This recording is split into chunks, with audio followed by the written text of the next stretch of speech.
File का जिक्र हुआ, एक विकृत यौन मानसिकता के सजाए याफ्ता अपराधी का जिक्र इस संसद के पावन पटल के ऊपर करना इनकी विकृत और विक्षिप्त मानसिकता का प्रतीक है। सर, एक बात फैक्ट ऑफ द मैटर ये है, among the millions of emails there is no direct email with prime minister. Sir, no direct message, no direct phone call. मान्यवर, पूरे आदर और सम्मान के साथ, महामहिम राष्ट्रपति जी के प्रति पूरे आदर और सम्मान के साथ कुछ असहमति के बिंदु हैं जो आपके सामने मैं रखना चाहता हूं। यहां पर सबका साथ, सबका विकास, सबका विश्वास, सबका प्रयास, इसका जिक्र हुआ। सरकार और भारत के प्रधानमंत्री बार बार इस बात को कहते हैं, लेकिन इस देश के अंदर जो घटित हो रहा है वो बहुत विचलित करने वाला है। मान्यवर, अभी दिग्विजय सिंह जी ने जिक्र किया कि 30 जनवरी को हम लोगों ने राष्ट्रपिता महात्मा गांधी जी की पुण्यतिथि मनाई और उस दिन तमाम वीडियो, उनके पुराने वीडियो, पुराने स्पीचेस, पुराने तमाम उनकी बातें सोशल मीडिया पे वायरल हुई। मान्यवर, और उसी बीच एक तस्वीर वायरल हुई। वो तस्वीर थी उन हत्यारों की जो अदालत में बैठ के हंस रहे थे, उस जमाने की तस्वीर, जिसमें नाथूराम गोडसे भी था और उसके साथ तमाम और लोग थे, हंस रहे थे, उनके मन में कोई चिंता नहीं थी। आप कह रहे हैं गांधी जी की हत्या से आरएसएस का कोई लेना देना नहीं, तो मैं आपसे कहना चाहता हूं कि आइए हम सब लोग मिलकर उस विचारधारा की हत्या करें जिस विचारधारा ने गांधी की हत्या की। उस विचारधारा की हत्या करें। मानव, जिस विचारधारा ने हमारे राष्ट्रपिता महात्मा गांधी को, अहिंसा के पुजारी को, हमसे छीना। लेकिन दुर्भाग्य से ऐसा नहीं हो रहा है। देश में तमाम घटनाएं हो रही हैं। पिछले दिनों बरेली में एक चर्च के सामने हंगामा किया गया, हनुमान चालीसा पढ़ा गया। लखनऊ के अंदर एक चर्च के सामने, वहां पर हंगामा किया गया, हनुमान चालीसा पढ़ा गया। क्या बजरंगबली जी ने आपसे कहा है कि चर्च में जाके हनुमान चालीसा पढ़ो? क्या भगवान श्री राम ने आपसे कहा है कि मस्जिद के सामने जाके रामचरितमानस का पाठ करो? अगर आपको हनुमान चालीसा पढ़ना है, हनुमान जी के मंदिर में जाइए, रामचरितमानस का पाठ करना है, राम जी के मंदिर में जाइए, वहां से कुछ आशीर्वाद लेकर आइए अपने लिए और इस देश के लिए। लेकिन वतन को बांटने की कोशिश मत कीजिए, वतन को बांटने की कोशिश मत कीजिए। मान्यवर, ये मंदिर, ये मस्जिद, ये शिवालय की जिद में वतन ही ना होगा तो क्या बांटिएगा? ये कब तक मजहबी नशा बांटिएगा? ये मंदिर, ये मस्जिद, शिवालय की जिद में वतन ही ना होगा तो क्या बांटिएगा? आप इस देश को बांटने का काम कर रहे हैं। एक विचलित करने वाला वीडियो उस दौरान आया। मान्यवर, 25 दिसंबर के पहले जबलपुर में भारतीय जनता पार्टी की एक महिला नेता चर्च के अंदर घुसती है, घुसकर वहां एक नेत्रहीन महिला के साथ हाथापाई करती है और उसकी जो मासूम बच्ची बैठी रहती है उसको ये कहती है कि तुम इससे गलत काम कराने के लिए लाती हो। ऐसा समाज आप बना रहे हैं, ऐसा हिंदुस्तान बना रहे हैं। पूरी दुनिया में आप ऐसे विश्वगुरु बनेंगे।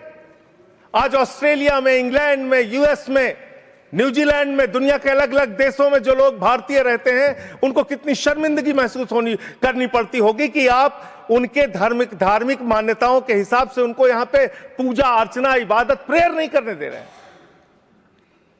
यह हो रहा है मान्यवर इस देश के अंदर।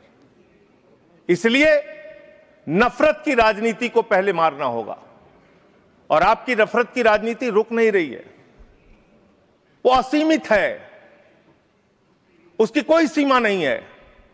पहले हिंदू को मुसलमान से लड़ाओ, फिर हिंदू को सिख से लड़ाओ, फिर हिंदू को ईसाई से लड़ाओ, फिर हिंदू को हिंदू से लड़ाओ, जाट को गैर जाट से लड़ाओ, मराठा को गैर मराठा से लड़ाओ, दलित, पिछड़े, सवर्ण को आपस में लड़ाओ। अभी आप एक बिल लेके आए, उस बिल के बारे में सुप्रीम कोर्ट ने कह के रोक लगा दिया कि यह बिल तो अस्पष्ट है, इसमें कोई स्पष्टता नहीं है इस बिल में।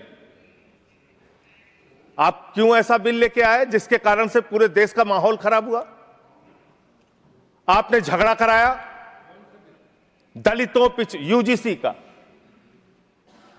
का बिल, और आप इक्विटी बिल जो लेके आए, आपने कहा इक्विटी कमेटी जो बनेगी उसको लेके आपने जो इक्विटी कमेटी बनाई उसमें तमाम बातें आपने ऐसी लिखी, पूरे देश में आपने झगड़े का माहौल क्रिएट किया।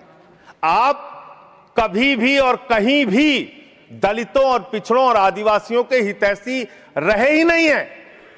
आपका संगठन, आपकी विचारधारा, आपकी मातृ संस्था आरएसएस, वहां तो 100 साल तक आज तक एक भी दलित, पिछड़ा और आदिवासी आरएसएस का प्रमुख नहीं बना। यह सच्चाई है आपकी।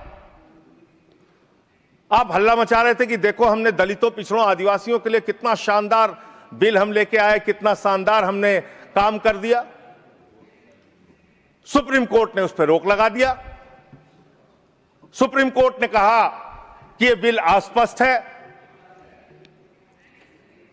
आपने इस देश के अंदर विश्वविद्यालयों में आरक्षण को खत्म किया है, यह सच्चाई है मान्यवर। दलित, पिछड़े, आदिवासियों के लिए जो प्रोफेसर्स, असिस्टेंट प्रोफेसर्स की नियुक्ति होनी चाहिए, 80% से ज्यादा पोस्ट खाली पड़ी हुई है विश्वविद्यालयों में। और जो चीज आपके हाथ में है, आप दलितों, पिछड़ों, आदिवासियों के हितैषी कैसे हैं? 45 सेंट्रल यूनिवर्सिटीज है जिसमें से 38 केंद्रीय विश्वविद्यालयों में सिर्फ और सिर्फ सवर्ण जाति के लोग वीसी हैं और 7 में दलित, पिछड़े और आदिवासी हैं। तो आप बताइए जी, आप बताइए, आप मुझे बताइए, आपको 45 में से 38 सिर्फ एक जाति के, सवर्ण जाति के लोग मिल रहे हैं और बाकी 7 आपने पिछड़ा, दलित, आदिवासी बनाया और आप कहते हैं आप दलितों, पिछड़ों, आदिवासियों के हितैषी हैं।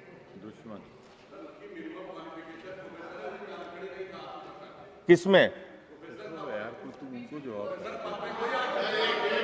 मैं वीसी की बात कर रहा हूं, वीसी की बात कर रहा हूं, वीसी की बात कर रहा हूं। वीसी की नियुक्ति आप करते हैं, वीसी की नियुक्ति आप करते हैं। इसका मतलब दलित, पिछड़ा और आदिवासी बीसी बनने योग्य नहीं है, यह आपकी मानसिकता है। इसका मतलब आपकी मानसिकता है पिछड़ा, दलित और आदिवासी प्रोफेसर बनने योग्य नहीं है। 12 साल क्या किया? आप नॉट फाउंड सुइटेबल की कैटेगरी में डाल देते हैं उन लोगों को। आप क्या न्याय कर रहे हैं उनके साथ? पूरे देश के हाई कोर्ट, सुप्रीम कोर्ट की हालत देखिए सर। देश का है सुप्रीम कोर्ट 1 और 25 हाई कोर्ट। वहां पे कितने जज हाई कोर्ट के अंदर या सुप्रीम कोर्ट के अंदर दलित, पिछड़े, आदिवासी हैं? पता कर लीजिए, आपको पता चल जाएगा।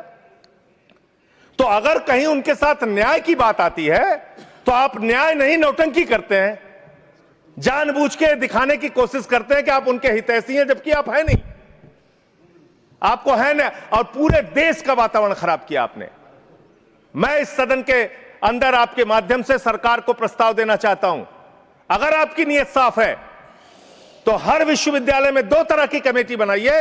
एक जो सिर्फ और सिर्फ कास्ट डिस्क्रिमिनेशन को देखे, यानी कि जाति के आधार पर भेदभाव को देखे, और दूसरी कमेटी आप वहां पर बनाइए जिसमें कि हर प्रकार के भेदभाव को आप कवर कीजिए। कोई झगड़ा ही नहीं होता। भाषा के आधार पर भेद, लिंग के आधार पर भेद, किसी भी प्रकार का भेद, उसको देखने के लिए एक कमेटी बनाते और जाति के आधार पर हो रहे भेद को देखने के लिए एक कमेटी बनाते। कोई झगड़ा ही नहीं होना था। आपने जानबूझ के झगड़ा कराया। दूसरी बात मान्यवर, अभी मैं पिछले दिनों एक पदयात्रा कर रहा था मिर्जापुर से लेकर काशी तक, और उस दौरान काशी के अंदर मंदिरों को तोड़ने का मामला सामने आया। मणिकर्णिका घाट को तोड़ा गया मान्यवर, मणि को तोड़ दिया गया, माता अहिल्याबाई होलकर जी की प्रतिमा को तोड़ दिया गया। और वो वीडियो मैंने ट्वीट कर दिया तो मेरे ऊपर उल्टा मुकदमा लिख लिया गया। कितना मुकदमा लिखेंगे आप? आप लिखिए मुकदमा मेरे ऊपर। मान लीजिए मैं झूठ बोल रहा हूं, आपकी पार्टी की नेता सुमित्रा महाजन जी, उन्होंने कहा कि माता अहिल्याबाई होलकर जी की प्रतिमा तोड़ी गई, मणिकर्णिका घाट को तोड़ा गया। आपकी पार्टी के नेता और केंद्र राज्य सरकार के मंत्री रविंद्र जायसवाल, उन्होंने कहा मणिकर्णिका घाट को तोड़ा गया, मंदिरों को तोड़ा गया, माता अहिल्याबाई होलकर जी की प्रतिमा को तोड़ा गया। आप उन पापियों के खिलाफ कार्रवाई करने के बजाय मेरे ऊपर एफआईआर कर रहे हैं। आप ऐसा शब्द मत बोलिए। कौन जिन लोगों ने तोड़ा, मान्यवर, जिन लोगों ने मंदिर तोड़ा, उन गुनहगारों को मैं चाहता हूं, चलिए गुनहगार कह देता हूं, भाषा शैली में चलिए मान्यवर गुनहगार संयम के साथ साथ उन गुनहगारों को जिन्होंने उस पुरातन पवित्र मणिकर्णिका घाट को तोड़ा, माता अहिल्याबाई होलकर जी की प्रतिमा को तोड़ा, कार्रवाई उन पे करने के बजाय आपने मुझ पर एफआईआर कर ली। मैं आपके माध्यम से सरकार से मांग करता हूं, अगर आपने कोई तोड़फोड़ वहां पर नहीं की है, 3 सदस्यों का, और तीनों बीजेपी के रहे, मैं तो कह रहा हूं 3 के तीनों बीजेपी के लेके जाइए आप। 3 सदस्य भेजिए बीजेपी के संसदीय दल के, और वहां पर दिखाइए कि माता अहिल्याबाई होलकर की प्रतिमा है, वहां दिखाइए मणिकर्णिका घाट को नहीं तोड़ा गया है, और फिर जो कार्रवाई आप मेरे ऊपर करना चाहें कीजिए। आपने काशी को बर्बाद करने का एक मन बना लिया है। काशी कॉरिडोर के नाम पे आपने सैकड़ों मंदिर वहां पे तोड़ दिए, वहां पे शिवलिंग लंका थाने में पड़े हुए हैं। यह घटना अगर किसी विपक्ष के राज्य में हुई होती, आप पूरे देश में हंगामा कर देते, फसाद करा देते पूरे देश में। लेकिन आपने वहां मंदिरों को तोड़ा, पवित्र घाटों को तोड़ा। 54 देश के नागरिक आते हैं काशी में मान्यवर, वो वहां पे बिल्डिंग देखने नहीं आते, वो वहां पे आते हैं वहां के पुरातन मंदिरों को देखने के लिए, वो वहां पे आते हैं पुरातन घाटों को देखने के लिए, पौराणिक मंदिरों को देखने के लिए, वो इसलिए आते हैं काशी की गलियों को देखने के लिए। आप वहां तोड़फोड़ कर रहे हैं।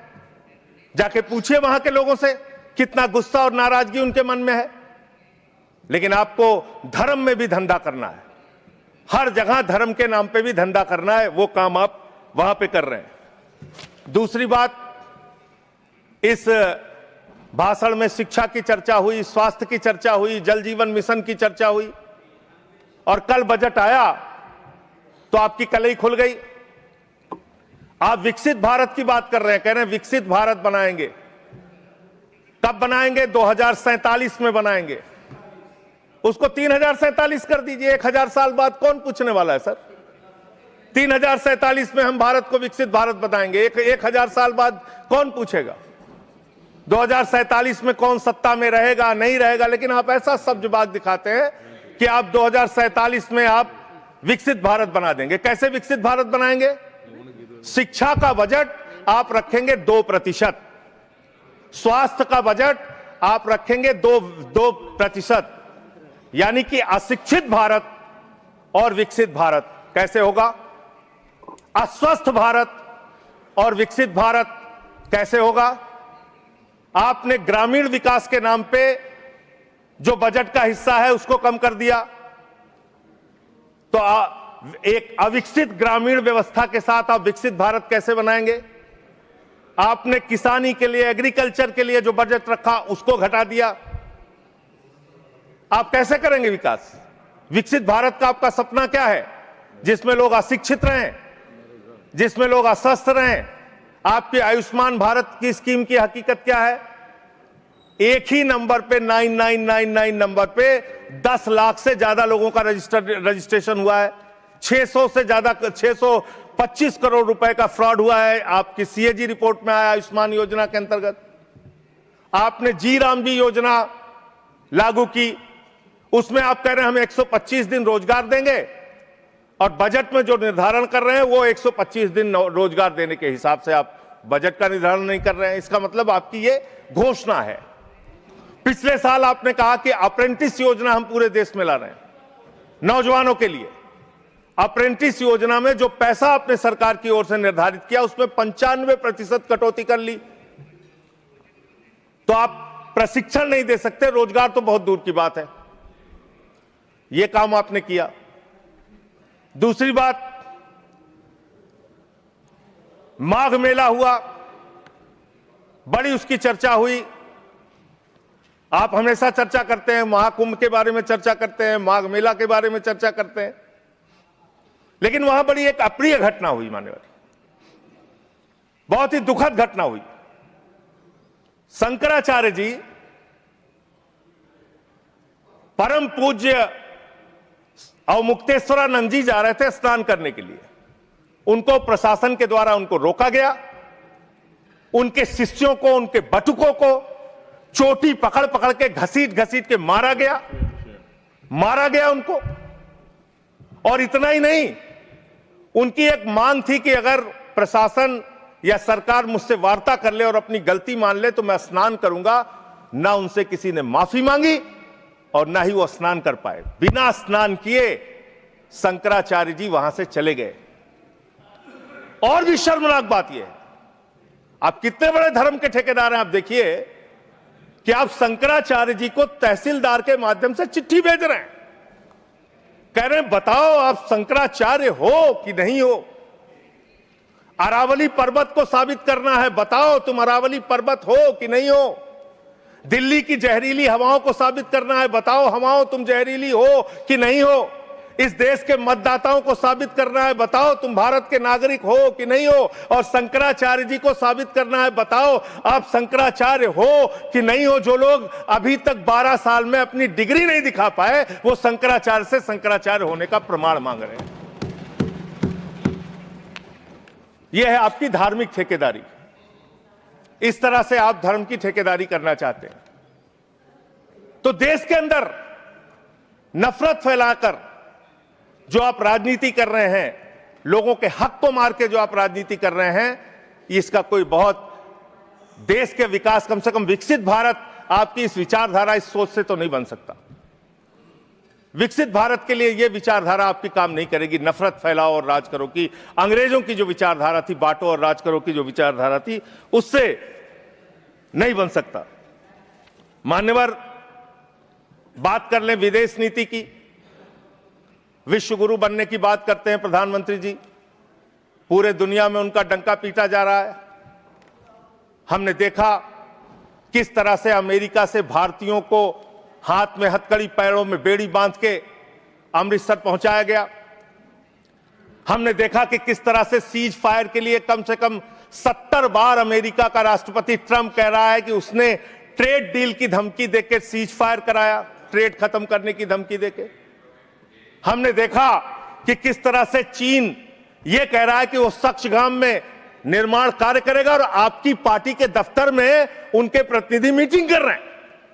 उसी दिन वो बयान दे रहा है, बीजेपी के दफ्तर में वो लोग मीटिंग कर रहे हैं, उसी दिन चीन का बयान आ रहा है कि हम सक्चगाम घाटी में निर्माण कार्य करेंगे, पुल बनाएंगे, सुरंग बनाएंगे। आपकी विदेश नीति क्या है? बांग्लादेश में हिंदुओं की हत्याएं हो रही हैं, उस पर आप खामोश रहते हैं, चुप रहते हैं, बोलते नहीं है। आप किसी भी मामले में सामने मुखर होकर सामने आके स्पष्टीकरण नहीं दे रहे हैं।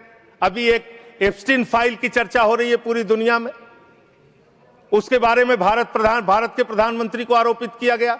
उसके बारे में सरकार को स्पष्टीकरण देना चाहिए। तथ्य के कोई चीज को बोलना, मैं कह रहा हूं स्पष्टीकरण देना चाहिए। आपके पास कोई तथ्य है तो आप सर, अगर कोई मैं ये कह रहा हूं मान्यवर, संसद है, इसमें अगर आपके पास कोई स्पष्टीकरण तो देना चाहिए। अगर कोई आरोप लग रहा है, हमारे देश का अपमान है मान्यवर। इनके बोलने के बाद मैं आपको समय देता हूं। आप कैसा काम करना चाहते हैं? खत्म हो रहा, उसके बाद देता हूं। अरे भाई, आपके भारत के प्रधानमंत्री पे आरोप लग रहा है, आप लोग उस आरोप का जवाब नहीं देना चाहते। भारत के प्रधानमंत्री पे आरोप लग रहा है, नहीं तथ्य के बगैर होगा तो आप नहीं लगा सकते। तथ्य के विपरीत अगर आप बोलेंगे तो आपका ये चीज नोट नहीं किया जाएगा। तो मैं ये कह रहा हूं मान्यवर, देश व्यवस्थाओं से चलेगी। यहां बैठे हैं जावेद भाई, संभल के अंदर एक जज ने न्याय का फैसला दिया और उस जज का ट्रांसफर कर दिया जाता है। यह जुडिशरी की हालत आपने कर दी है, यह कर दिया आपने। देखिए, न्यायालय ट्रांसफर करता है जज का। अरे मान्यवर, जज का ट्रांसफर हुआ है, अवमानना होगी। जज का ट्रांसफर हुआ है। जज का ट्रांसफर कोई पॉलिटिकल पार्टी नहीं करती। तो एडमिनिस्ट्रेटिव तो काम में हुआ, उस पे ना बोले जो कंटेम्प्ट हो कोर्ट का। और इस तरह से एफआईआर दर्ज करके, लोगों के दबा के, लोगों के अधिकारों को छीन के, हमारी पार्टी के तो खैर पीछे ही पड़े हुए हैं आप लोग। चैतर बसेवा एक आदिवासी नेता हैं, उनको गिरफ्तार करके आपने 3 बार गुजरात के अंदर जेल में डाल दिया। महराज मलिक हमारे विधायक हैं, उनको डाल दिया जेल में। हम लोगों को तो जेल भेज ही चुके। आप रोज मुकदमा लिखते रहते हैं, एफआईआर लिखते रहते हैं। सोनम वांगचुक को अभी भी आपने जेल में रखा हुआ है। तो एक के बाद एक लोगों को, विपक्ष के नेताओं को जेल में डाल के आप कैसे काम करेंगे?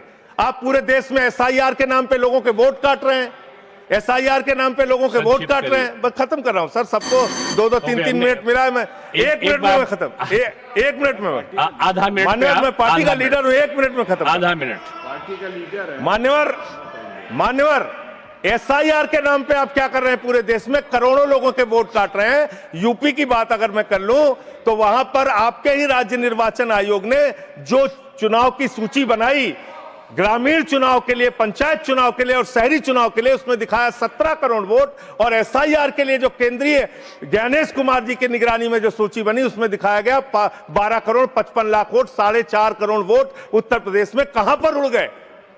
और आप कह रहे हैं हर बूथ पे 200 वोट बनाएंगे तो 3.5 करोड़ वोट आप ऐसे ही बना लेंगे। तो एक बहुत बड़ा फ्रॉड है। एसआईआर में आप नेताजी के परिवार को नोटिस भेज रहे हैं। बस खत्म कर रहा हूं मान्यवर। एसआईआर में आप नेताजी सुभाष चंद्र बोस के परिवार को नोटिस भेज रहे हैं, नोबेल पुरस्कार विजेता अमर्त्य सेन को नोटिस भेज रहे हैं, पूर्व एडमिरल को नोटिस भेज रहे हैं। अब कैसा एसआईआर करा रहे हैं? ये एसआईआर नहीं है, चुनावी घोटाला है। मैं कहना चाहता हूं। बहुत बहुत धन्यवाद। सुधांशु त्रिवेदी जी, एक मिनट में। फाइल का जिक्र हुआ, एक विकृत यौन मानसिकता के सजाए याफ्ता अपराधी का जिक्र इस संसद के पावन पटल के ऊपर करना इनकी विकृत और विक्षिप्त मानसिकता का प्रतीक है। सर, एक बात फैक्ट ऑफ द मैटर ये है, among the millions of emails there is no direct email with Prime Minister. Sir, no direct message, no direct phone call. मैंने पहले कहा है कि अगर कोई चीज तथ्य के परत नहीं है तो उसको यहाँ रिकॉर्ड नहीं सर, मैं अपनी बात बस 2 वाक्यों में समाप्त करना चाहता हूं। ना कोई ईमेल है, ना कोई मैसेज है, ना कोई फोन कॉल है, और उसके बाद निराधार अनलगर आरोप के ऊपर एक सजाए याफ्ता अपराधी का नाम लेकर यहां पे बोलना, यह बहुत ही निंदनीय है और इनकी विकृत मानसिकता का प्रतीक है।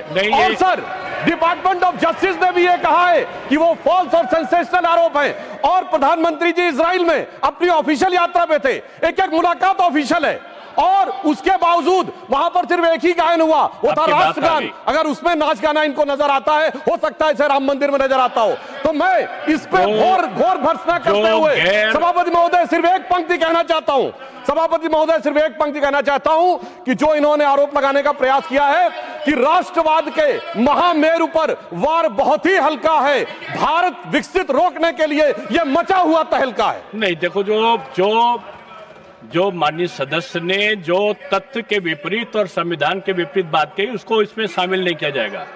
ये जवाब सवाल नहीं है, आपकी बात आ गई। मैंने क्या कहा? मैंने कहा कि जो भी आरोप लगाए हैं उसका जवाब दिया जाए, नहीं होगा, उसको डिनाई करें। आप भागते क्यों हैं? नहीं, आप यहाँ पे नहीं पूछ सकते। चलिए, नेक्स्ट श्री सुभाष चंद्र बोस, 9 मिनट्स।